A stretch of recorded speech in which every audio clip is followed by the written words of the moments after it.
Hello again. This is Pete Gerlach, the author of the nonprofit Break the Cycle website, which is 8 self-improvement lessons that I've learned over the last 73 years, 31 of which have been as a professional therapist. I've studied interpersonal communications for over 40 years. Lesson 2 in my website, which is ad-free, by the way, is about improving your communication. When asked, most people would say, well, sure, I'd like to know how to improve my communication, and they haven't a clue how to do it. This video is a summary, from my experience, of 3 specific things you can do to improve the effectiveness of your communication. Might be useful to start with why we communicate. In my judgment, we do so, all of us, infants, kids, teens, adults, we communicate in order to fill 2 to 5 needs. A need is a discomfort, so we seek to reduce or minimize current discomforts. There's another video that tells you what these needs are, in case you don't know them, which is probable. So improve your communication effectiveness means get more of your needs met more of the time in a way that pleases you. That's what improve your communication means. Now, how can you do that? The very first absolute essential thing you need to do, if you really want to improve your communication outcomes, is study lesson 1 in my website. It's non-profit. I'm not selling anything but knowledge. Study lesson 1 and learn who is really running your life. Is it your wise, true self? Or is it a well-meaning but very narrow-viewed false self? If you are in the control, chronically or situationally, if you're being dominated by a false self, you will, guaranteed, you will have trouble communicating effectively. So the very first thing you can do, adopt a long-range attitude, study lesson 1 with an open mind, find out who is really running your life, and if, as I suspect, a false self frequently controls you, learn how to free your true self.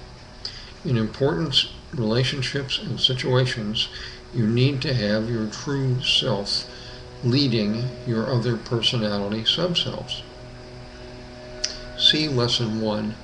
There's some related videos here on YouTube that show you how to do this also, by the way. That's the first thing you need to do to improve your overall communication with anybody. The second thing you need to do is gain knowledge. My long experience with well over 1,000 clients, students, friends, co-workers, is that average people have never stopped to study the skill we all depend on to get our needs met, communication. No one's ever studied it, or if they have, it's only superficial. They don't know what they don't know. I suspect that is true of you. So the second requisite to improve your communication is learn communication basics. Go back to school, so to speak, online. Learn communication basics. And then learn 7 specific skills. Learn what they are, how to use them, when to use them. There's a video that shows you what they are. There are articles in lesson 2 which show you how to use them and when to use them. You have to gain knowledge of how to communicate effectively. There's also special articles in lesson 6 on how to communicate effectively with kids. That's a whole special art form and skill. So, put yourself in charge, gain knowledge intentionally, patiently, over time, study lesson 2, upgrade your communication thinking and speaking skills. That's the second requisite. The third requisite is a challenge for most people. My observation as a therapist, as a person, as a man, as a husband, as a parent, my observation is a high percentage of people in our culture, the American culture, I am assuming in other cultures, a high percentage of people, and I mean above 85 or 90% of most people walking the streets, have sustained psychological wounds from childhood trauma, and they don't know it, and they don't know what it means, and they don't know what to do about it. So what? So what that means to you is when you have difficult relationships, stressful relationships, conflicts, social problems, relationship problems, stresses, it's highly likely, even if your true self is in charge of you, your partner is controlled by a false self. Your communication partner has psychological wounds and is ruled by a reactive, troublesome, false self. What can you do about this? There are specific things you can do once you are aware. The first thing you have to do is put yourself in charge. Then you have to teach yourself how to recognize when another person is ruled by a false self. There are many symptoms. Lesson 1 shows you in detail what the symptoms are. Typically, here are some. A person who is perpetually or situationally angry, reactive, defensive, timid, shy, vague, generalizing, who runs away, who avoids. Such behaviors usually indicate a false self is in charge of the other person. There are many other symptoms. Those are some key ones. They call names, they argue, they threaten, they're belligerent. They don't think clearly, they keep changing the subject, they won't focus, they won't be specific, they won't problem solve with you. Those are all signs of the other person probably not knowing they're being ruled by a well-intentioned false self.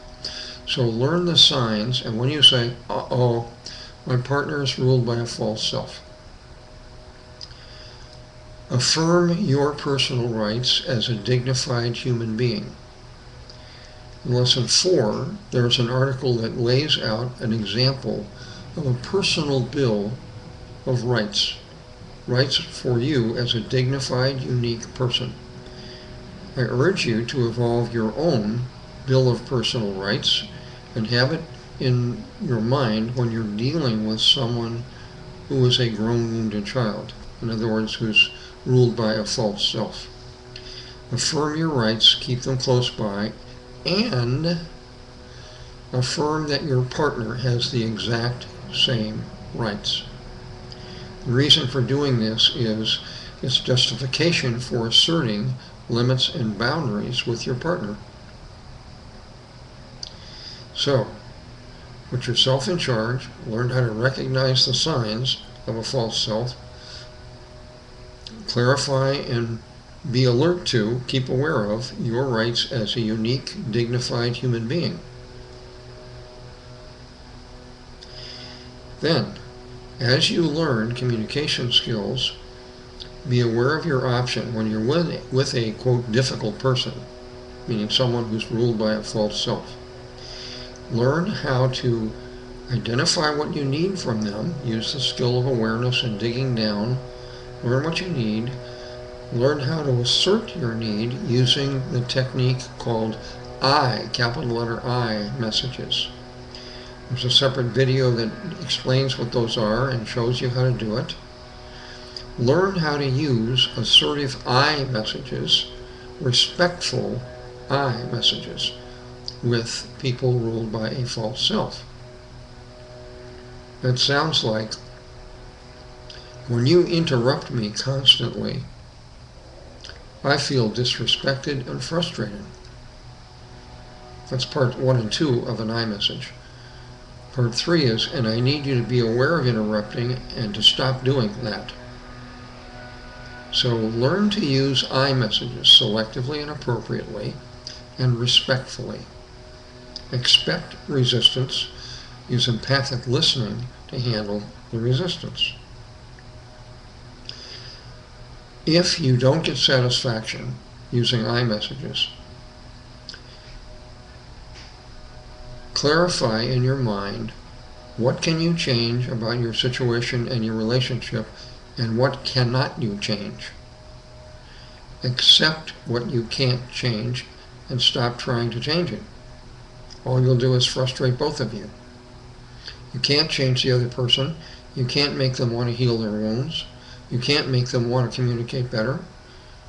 You can't make them respect you. You can't make them trust you or want you or love you or appreciate you. You can't do that. You cannot change certain things. Learn to admit that and accept it. If you're spiritual, turn it over to your higher power.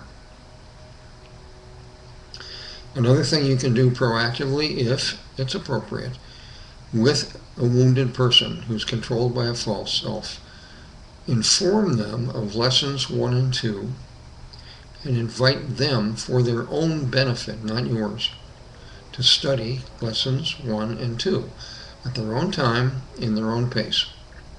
Then let go. Don't nag, don't badger, don't hope, don't expect. Just inform them, that's what you can do.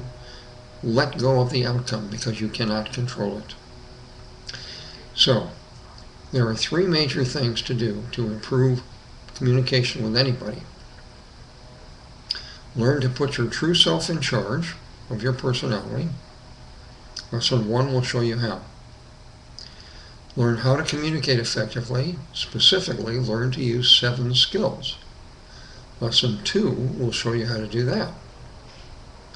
Lessons 1 and 2 give you information that will help you then do the 3rd thing, which is learn how to spot a communication partner who's ruled by a false self. This can include kids and teens, by the way. Spot people that are controlled by a false self. Affirm your personal rights and theirs. Adopt an equal mutual respect attitude. Learn how to identify your needs, assert your needs respectfully using I messages. Handle expected resistance with empathic listening, lesson 2. Let go of trying to change things you can't change. And lastly, if it's appropriate, inform your partner of lesson 1 and lesson 2. You have a lot of options. They all will let you fill more of your communication needs more often. I hope you will give yourself that gift and give the gift to other people you care about. Thanks for watching.